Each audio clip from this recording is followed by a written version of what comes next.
రాష్ట్రంలో త్వరలో జరగనున్న సార్వత్రిక ఎన్నికల్లో జీరో వైలెన్స్ నో రీపోల్ ప్రధాన మంత్రాలు కావాలని రాష్ట్ర ప్రధాన ఎన్నికల అధికారి ముఖేష్ కుమార్ మీనా అధికారులకు సూచించారు. వీటికి అనుగుణంగా జిల్లా ఎన్నికల పోలీస్ అధికారులు ప్రణాళికాబద్ధంగా ముందస్తు ఏర్పాట్లు చేసుకోవాలని ఆదేశించారు.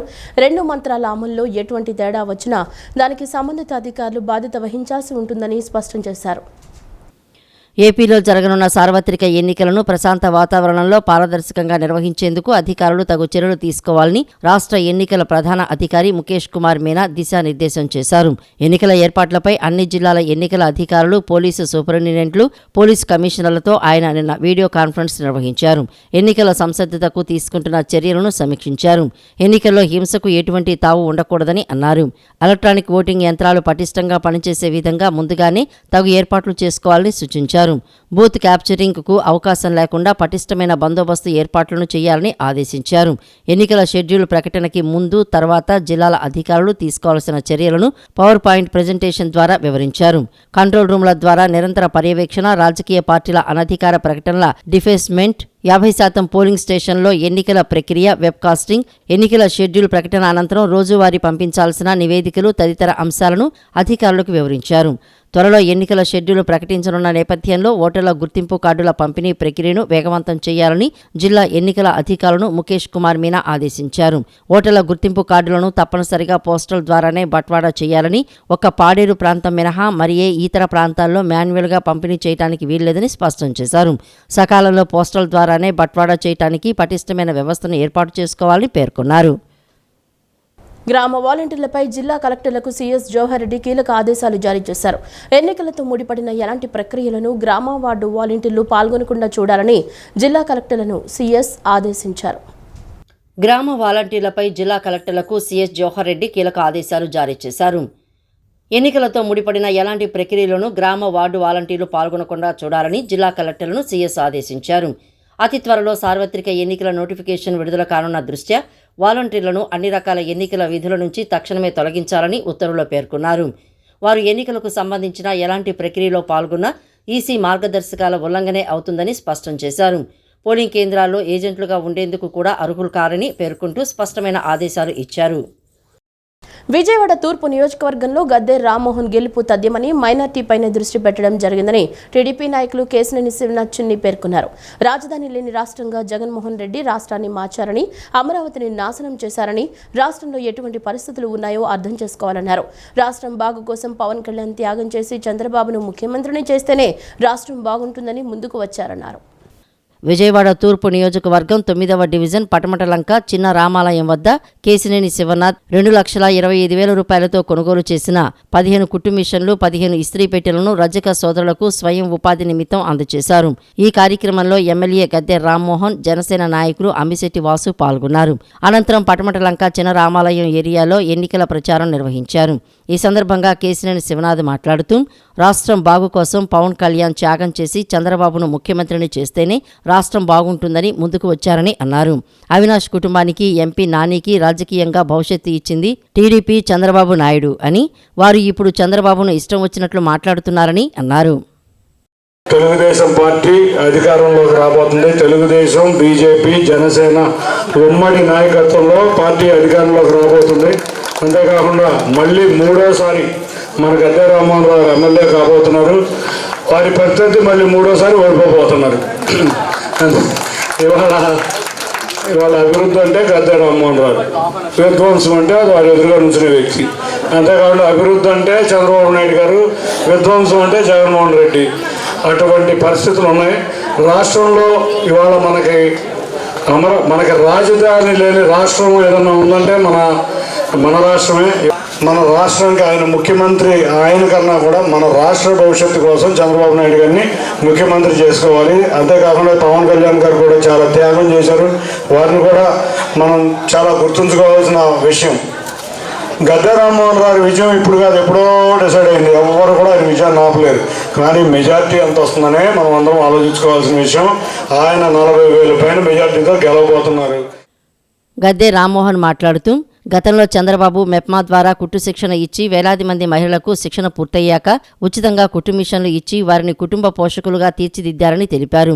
జగన్ అధికారంలోకి వచ్చాక ఒక్కరికైనా శిక్షణ ఇచ్చి ఉచితంగా కుట్టు మిషన్ ఇచ్చారా అని గద్దె ప్రశ్నించారు. విజయవాడలో ఉంటూ విజయవాడకు రాజధాని వద్దు అంటున్న జగన్ను గెలిపించడానికి ఆ పార్టీలో పోటీ చేయడానికి కొందరు సిగ్గుపట్టం లేదని అన్నారు. మనకి గణనీయంగా రేట్లు పెరిగిపోయాయి. ఇవాళ మహిళలు ఇక్కడ ఉన్నారు, మీరందరూ ఆలోచన చేయండి. జగన్మోహన్ రెడ్డి గారు ముఖ్యమంత్రి అయిన దగ్గర నుంచి ఈ రోజు వరకు 33,000 మంది బాలికలు అదృశ్యం అయిపోయారమ్మా. 33,000 మంది బాలికలు. ఒక్కసారి తల్లి మనసుగా మీరు ఆలోచించండి. మనకి బిడ్డలు ఉన్నారు, మనకి ఆడపిల్లలు ఉన్నారు, మగపిల్లలు ఉన్నారు, మనవాళ్ళు ఉన్నారు, మనవరాళ్ళు ఉన్నారు. మరి ఆ బిడ్డలు అదృశ్యమైపోయారు, కనపడకుండా ఉన్నారో బతుకున్నారో లేని పరిస్థితులు ఆ తల్లులు ఆ బిడ్డల కన్నా తల్లి తండ్రి అల్లాడిపోతూ ఉన్నారంటే మీ తల్లి మనసుగా ఆ తల్లి మనసు ఏ విధంగా అల్లాడిపోతుందో గ్రహించగలుగుతారు. మరి ఇంతకంటే దురదృష్టం ఎక్కడ ఉందమ్మా? అసలు ఈ ముఖ్యమంత్రి గారి సిగ్గు ఏమైనా ఉందా, లేకపోతే ముఖ్యమంత్రిగా చేసిన ప్రజలకి ఏమైనా సిగ్గు ఉందా అని నేను అడుగుతా ఉన్నాను. ఇవాళ 33,000 మంది ఆడపిల్లలు కనపడకుండా పోతే కనీసమైన స్పందన కూడా ఈ ముఖ్యమంత్రి దగ్గర లేదంటే ఇది చాలా దురదృష్టం.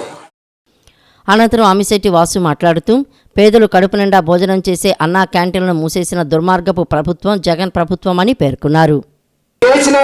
చిన్ని గారు మరి పార్లమెంట్ అభ్యర్థిగా గెలిస్తే కేంద్రం నుంచి నిధులు తేవడం కానివ్వండి, అనేకమైన అభివృద్ధి పనులు చేస్తారనే ఒక సంకల్పంతో ఆయన్ని పార్లమెంట్ ఇన్ఛార్జిగా అభ్యర్థిగా పెట్టడం జరిగింది.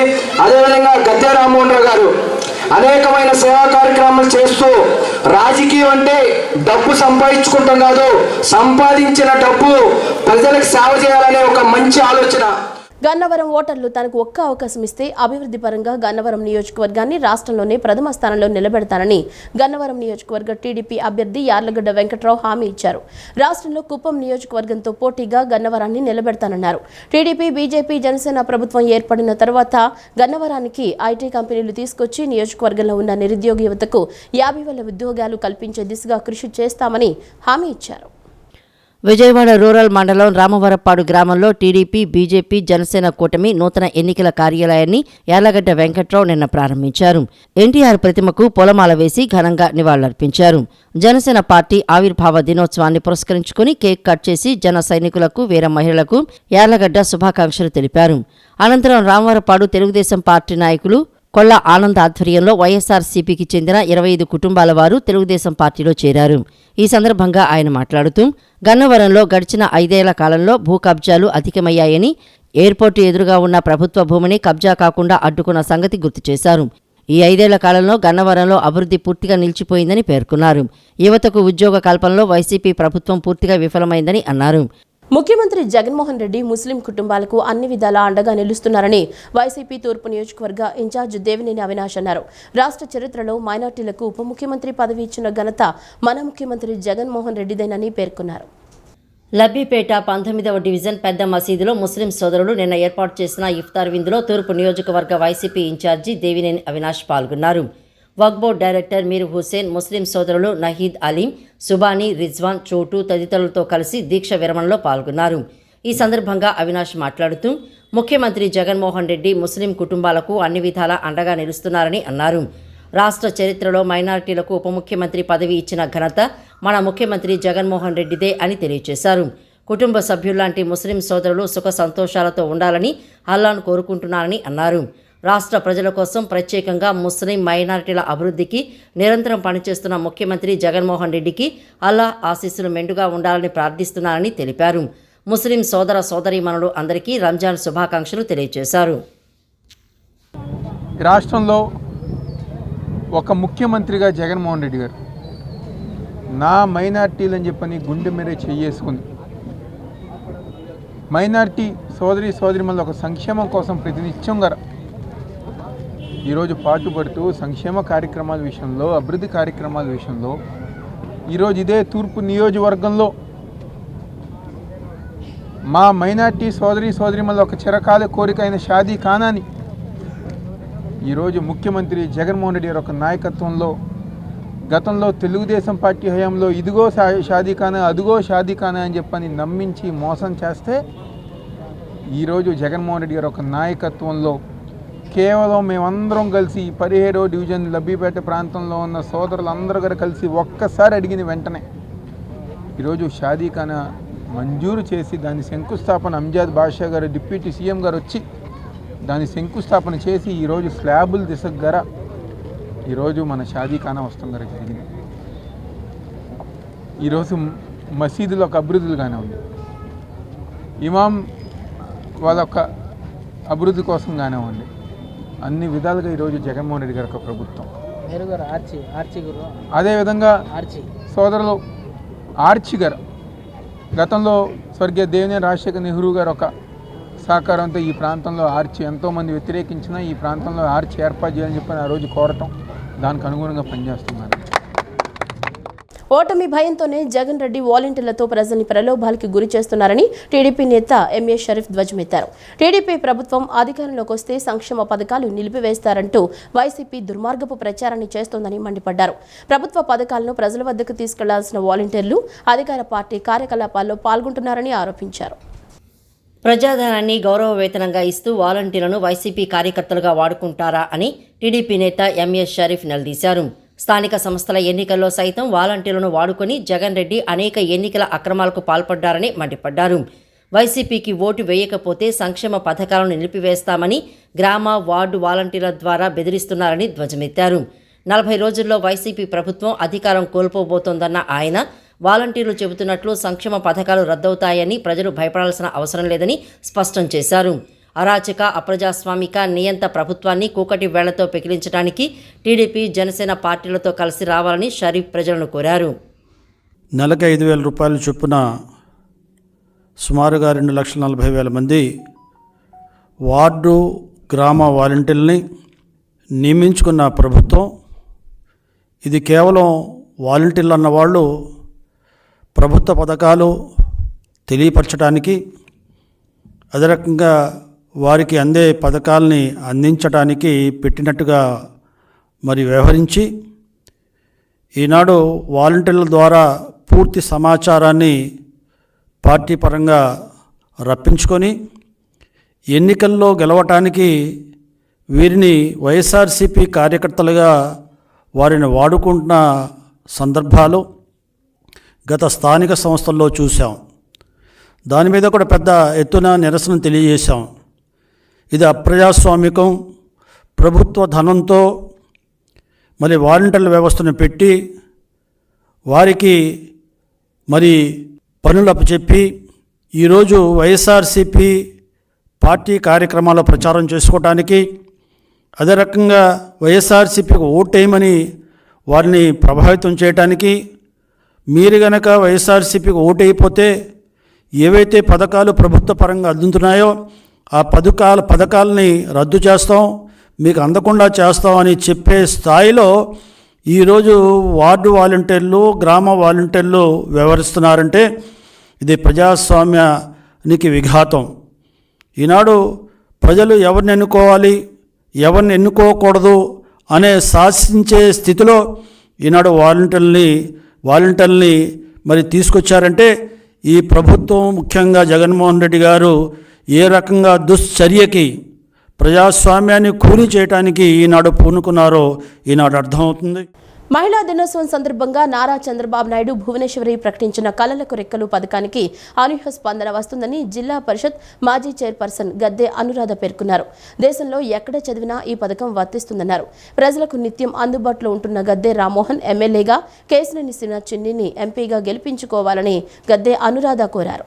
విజయవాడ తూర్పు నియోజకవర్గం 14వ డివిజన్ ఎన్ఎస్ఎం స్కూల్ వెనుక నల్లూరి సత్యనారాయణ నగర్లో టీడీపీ జనసేన బీజేపీ ఉమ్మడి ఎమ్మెల్యే ఎంపీ అభ్యర్థులు గద్దె రామ్మోహన్ కేశినేని చిన్నిల విజయాన్ని కాంక్షిస్తూ జిల్లా పరిషత్ మాజీ చైర్పర్సన్ గద్దె అనురాధ ఎన్నికల ప్రచారం నిర్వహించారు.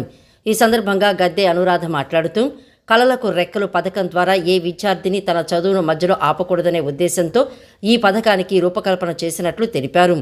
టీడీపీ ప్రభుత్వం అధికారంలోకి వచ్చిన వెంటనే దీన్ని అమలు చేయడం జరుగుతుందన్నారు. ఈ పథకంలో భాగంగా ఇంటర్ తర్వాత పై చదువులకు తీసుకునే బ్యాంకు రుణాలకు ప్రభుత్వమే హామీగా ఉంటుందన్నారు. కోర్సు కాలానికి అయ్యే వడ్డీని ప్రభుత్వమే భరిస్తుందని, దేశంలో ఎక్కడ చదివినా ఈ పథకం వర్తిస్తుందని పేర్కొన్నారు. ఇక్కడ ప్రతి ఇంటికి వెళ్ళినప్పుడు వాళ్ళందరూ కూడా హారతులిచ్చి మాకు సాదరంగా మమ్మల్ని ఆహ్వానించి బ్రహ్మరథం పట్టడం జరిగింది.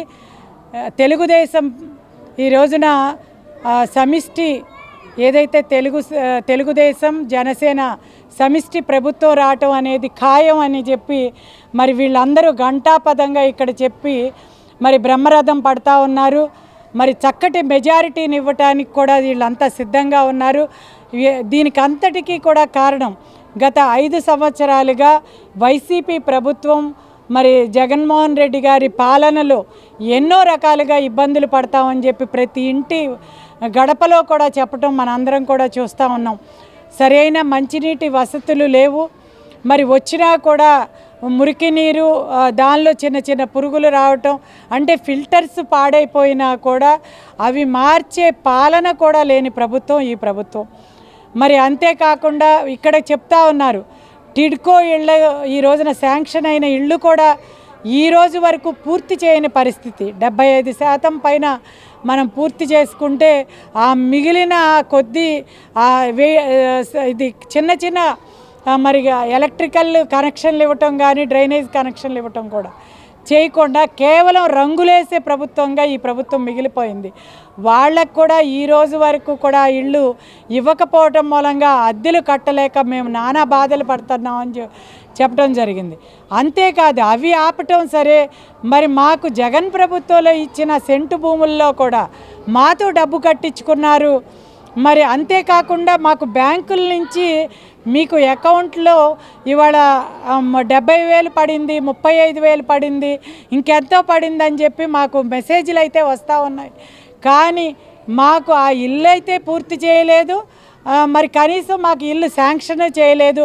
అవి ఇచ్చున్నా మాకు అద్దులు బాధ తప్పేదని చెప్తున్నారు. ఇక్కడ తూర్పు నియోజకవర్గం వైసీపీ అభ్యర్థి దేవినేని అవినాష్ విజయాన్ని కాంక్షిస్తూ ఆయన కుటుంబ సభ్యులు నియోజకవర్గంలో విస్తృతంగా ప్రచారం చేస్తున్నారు.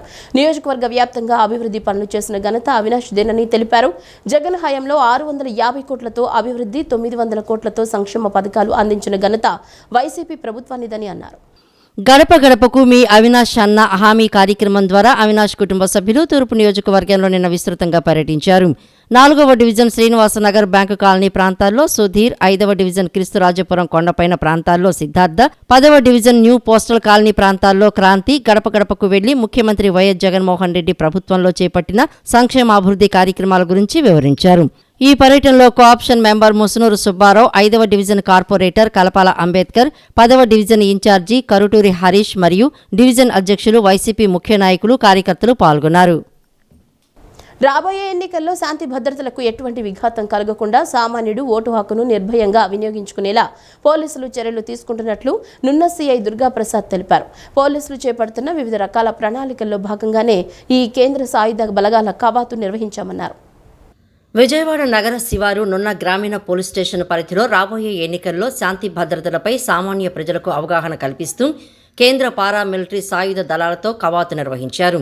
నున్న పోలీస్ స్టేషన్ పరిధిలోని కంట్రిక రాజీవ్ నగర్, ఎల్బీఎస్ నగర్ ప్రాంతాల్లో నున్న గ్రామీణ పోలీస్ స్టేషన్ సీఐ దుర్గాప్రసాద్ ఆధ్వర్యంలో బలగాలు కవాతు నిర్వహించాయి. రాబోయే ఎన్నికల్లో శాంతి భద్రతలకు ఎటువంటి విఘాతం కలగకుండా సామాన్యుడి ఓటు హక్కును నిర్భయంగా వినియోగించుకునేలా పోలీసులు చేపడుతున్న వివిధ రకాల ప్రణాళికలో భాగంగానే ఈ కేంద్ర సాయుధ బలగాల కవాతు నిర్వహించామని ఈ సందర్భంగా సీఐ దుర్గాప్రసాద్ తెలిపారు. నున్న పోలీస్ స్టేషన్ ఏరియాలో మన నగర కమిషనర్ గారు కాంతిరాణ టాటా సార్ ఆదేశాల మేరకు మన నార్త్ డివిజన్ పోలీస్ సిబ్బంది మరియు సిఎస్ఎఫ్ టీంతో రాజీవ్ నగర్, ప్రకాష్ నగర్, కండ్రిక, రాధానగర్ ఏరియాల్లో ఫ్లాగ్ మార్చ్ చేయడం జరుగుతుంది. రాబోయే ఎన్నికలు దృష్టిలో పెట్టుకుని ప్రజలందరికీ కూడా శాంతి భద్రతలను పరిరక్షించే విధంగా, అదేవిధంగా రాబోయే ఎలక్షన్ శాంతియుతంగా జరగాలని, ప్రజలని తమ ఓటు హక్కుని వినియోగించుకోవాలని అందరినీ కోరుకుంటూ, అదేవిధంగా ఈ అసాంఘిక శక్తులందరికీ కూడా హెచ్చరిక జారీ చేయడం కోసం గాను ఈ ఫ్లాగ్ మార్చ్ మన నగరం అంతా జరుగుతుంది. దాంట్లో భాగంగా ఈరోజు నున్న పోలీస్ స్టేషన్ ఏరియాలో జరుగుతుంది. దీంట్లో నున్న పోలీస్ స్టేషన్ సిఐ, నాతో పాటు ఎస్ఎన్పురం సిఐ గారు, సింగనగర్ పోలీస్ స్టేషన్ సిఐ గారు, ఇంకా ఎస్ఐలు అందరూ కూడా పాల్గొన్నారు. రాష్ట్రంలో నిరుద్యోగ యువతకు ఉద్యోగ కల్పన ఏటా జాబ్ క్యాలెండర్ ప్రకటించడంలో రాష్ట్ర ప్రభుత్వం దారుణంగా విఫలమైందని తెలుగు యువత రాష్ట్ర ప్రధాన కార్యదర్శి నాగశ్రావణ్ కిల్లారు విమర్శించారు. ఉద్యోగాల ఖాళీలను భర్తీ చేయలేని ప్రభుత్వం అరెస్టులతో గొంతు నొక్కే ప్రయత్నం చేస్తున్నాయని మండిపడ్డారు. ఉద్యోగ ఖాళీల భర్తీకి నోటిఫికేషన్ విడుదల చేయాలని కోరుతూ తెలుగు యువత రాష్ట్ర ప్రధాన కార్యదర్శి నాగశ్రావణ్ కిల్లార్ ఆధ్వర్యంలో నిన్న పబ్లిక్ సర్వీస్ కమిషన్ కార్యాలయం ముట్టడికి పిలుపునిచ్చారు. ఈ మేరకు యువత విద్యార్థులతో కలిసి ఏపీపీఎస్సీ కార్యాలయానికి చేరుకుంటున్న సమయంలో పోలీసులు అరెస్ట్ చేశారు. దౌర్జన్యపూరితగా ఆటోలో ఎక్కించి 4వ పట్టణ పోలీస్ స్టేషన్కు తరలించారు. తమ హక్కుల కోసం పోరాడుతున్న నాయకుడిని అక్రమంగా అరెస్ట్ చేయడం తగదన్నారు. ఉద్యోగాల ఖాళీలను భర్తీ చేయలేని ప్రభుత్వం అరెస్టులతో గొంతు నొక్కే ప్రయత్నం చేస్తోందని విమర్శించారు. వెంటనే ఖాళీల భర్తీకి నోటిఫికేషన్ విడుదల చేయాలని డిమాండ్ చేశారు. లేని పక్షంలో రాష్ట్ర వ్యాప్తంగా యువత ఏకమై నిరసనలు ఉధృతం చేస్తామని హెచ్చరించారు. విజయవాడ పశ్చిమ నియోజకవర్గ సీటును బీజేపీ తరపున ఆర్యవైశ్యులకు కేటాయించాలని బీజేపీ పశ్చిమ కన్వీనర్ పొట్టి శ్రీహరి కోరారు. అభివృద్ధి ఆలోచన కలిగిన ఓటర్లు పశ్చిమంలో ఉన్నారని, అందుకే ఈసారి ఆర్యవైశ్య సామాజిక వర్గానికి చెందిన వ్యక్తికి పశ్చిమ సీటు కేటాయించాలన్నారు. విజయవాడ బస్టాండ్ ఎదురుగా ఉన్న నక్షత్ర కన్వెన్షన్ నందు పశ్చిమ నియోజకవర్గ బీజేపీ నేతలు విలేకరుల సమావేశం నిర్వహించారు. సమావేశంలో బీజేపీ యువమోర్చా కోశాధికారి రవా హరీష్ మాట్లాడుతూ బీజేపీ, టీడీపీ, జనసేన కూటమితో రాష్ట్రానికి మేలు జరగబోతోందని పేర్కొన్నారు. విజయవాడ పశ్చిమ నియోజకవర్గంలో 50,000 మందికి పైగా ఆర్యవైశ్యులు, జైనులు, బ్రాహ్మణులు ఉన్నారని, కాబట్టి పొత్తులో భాగంగా పశ్చిమ సీటును బీజేపీ తరపున ఆర్యవైశ్యులకు కేటాయించాలని కోరారు. ఆర్యవైశ్యులు అనేక సేవా కార్యక్రమాలు చేశారని గుర్తు చేశారు. సేవ చేసే ఆర్యవైశ్యులకు సీటు కేటాయిస్తే పార్టీకి మేలు జరుగుతుందని అన్నారు. జనసేన మరియు టీడీపీ వల్ల ఏదైతే కూటమి ఆంధ్రప్రదేశ్లో ఏర్పడిందో అది చాలా మంచి రోజులు రాబోతున్నాయి మనందరికీ. ఇంకొక 50 రోజులు మనం వెయిట్ చేస్తే సరిపోతుందని నేను మనస్ఫూర్తిగా భావిస్తున్నాను. బీజేపీలో పొత్తు భాగంలో మనకి దాదాపుగా 10 ఎమ్మెల్యే సీట్లు, అదేవిధంగా 6 ఎంపీ టికెట్లు రావడం జరిగింది. దీంట్లో పొత్తు వల్ల దాదాపుగా ప్రపంచంలోనే అతిపెద్ద పార్టీ అయినటువంటి భారతీయ జనతా పార్టీ సుమారుగా 52 ఎమ్మెల్యే టికెట్లు ప్రభావితం చూపిస్తుందని నేను మనస్ఫూర్తిగా కోరుకుంటున్నాను. అదేవిధంగా ఈరోజు విజయవాడ వెస్ట్ చూసినట్టు అయితే చాలామంది అధికంగా ఉండేది వ్యాపారస్తులు, ఆర్యవైశ్యులు, జైనులు, మార్వాడీలు. దాదాపుగా వ్యాపారస్తుల సంఖ్య, ఆర్యవైశ్యుల సంఖ్య 32,000 మంది ఉన్నారు. అదేవిధంగా 8,000 బ్రాహ్మణులు ఉన్నారు. అదేవిధంగా మన మార్వాడీలు, జైన్లు కలిపి 12,000 మంది ఉన్నారు. దాదాపుగా 50,000 మంది పైగా మన విజయవాడ వెస్ట్లో ఉండడం జరుగుతుంది. సో తద్వారా మేము జనాలకు కానీ పార్టీకి కానీ రిక్వెస్ట్ చేసేది ఏంటంటే, ఈ యొక్క మంచి అవకాశాన్ని దయచేసి ఆర్యవైశ్యులకు సపోర్ట్ చేసి. అనంతరం బీజేపీ పశ్చిమ కన్వీనర్ పొట్టి శ్రీహరి మాట్లాడుతూ ఆంధ్రప్రదేశ్లో అభివృద్ధి నిరోధక ప్రభుత్వం నడుస్తోందని, అటువంటి ప్రభుత్వాన్ని సాగనంపాల్సిన అవసరం ఉందన్నారు. అందుకే బీజేపీ ప్రజా అభివృద్ధిని కాంక్షించి పొత్తు పెట్టుకుందని వెల్లడించారు. గత 2009, 2014, 2019లో ఆర్యవైశ్య అభ్యర్థులు పోటీ చేశారని, 2014లో ఓడినప్పటికీ అత్యధిక ఓట్లు వచ్చాయని గుర్తు చేశారు. అభివృద్ధి ఆలోచన కలిగిన ఓటర్లు పశ్చిమంలో ఉన్నారని, అందుకే ఈసారి ఆర్యవైశ్య సామాజిక వర్గానికి చెందిన వ్యక్తికి పశ్చిమ సీటు కేటాయించాలని కోరారు. సీటు కేటాయిస్తే ఖచ్చితంగా గెలుస్తారని ధీమా వ్యక్తం చేశారు. పొత్తు ధర్మంలో భాగంగా వేరే అభ్యర్థికి ఇచ్చినా ఆ అభ్యర్థిని గెలిపించుకుంటామని స్పష్టం చేశారు. ఇక్కడ అత్యధిక సామాజిక వర్గం ఏదైతే ఉందో దాంట్లో మెజారిటీ వ్యక్తులు ఈ ఎవరైతే ఆర్యవైశ్యులు నుంచున్నారో 2009లో ఆర్యవైశ్య అభ్యర్థి గెలుపొందాడు. పార్టీలకు అతీతంగా ఆర్యవైశ్యులందరూ కూడా తమ అభ్యర్థిని నిలబెట్టుకొని గెలుపు దిశగా పయనించే పరిస్థితి ఇక్కడ ఈ నియోజకవర్గంలో చూస్తున్నాం. ఏదైతే మన పశ్చిమ నియోజకవర్గం ఒక విప్లవాత్మకమైన ఆలోచన విధానానికి, ఒక నూతనత్వానికి నాంది పలుకుతూ అభివృద్ధి దిశగా పయనించే ఆలోచన శక్తి కలిగిన ఒక వినూత్నమైన అభివృద్ధి ఆలోచన కలిగిన ఓటర్ ఉన్నారో వాళ్ళందరూ కూడా భవిష్యత్తులో ఈ రాష్ట్రం అభివృద్ధి చెందేలాగా ఎవరు మిగతా నియోజకవర్గాలతో కాకుండా ఈ నియోజకవర్గంలో గెలిచే ప్రభుత్వం ఏదైతే ఉందో, ఈ నియోజకవర్గం గెలిస్తే ఆ నియోజకవర్గంలోని పార్టీ ఖచ్చితంగా రాష్ట్రంలో అధికారంలో ఉండే పరిస్థితి మనం చూస్తున్నాం.